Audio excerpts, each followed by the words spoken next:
अस्सलामुअलैकुम। मशहूर शायर अमजद इस्लाम अमजद की खूबसूरत गज़ल।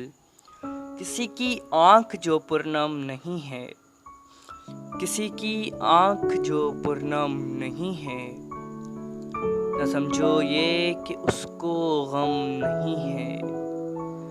सादे दर्द में तन्हा खड़ा हूँ, पलट जाओ मगर मौसम नहीं है। समझ में कुछ नहीं आता किसी की, अगरचा गुफ्तगू मबहम नहीं है। सुलगता क्यों नहीं तारीक जंगल, तलब की लोह अगर मध्यम नहीं है।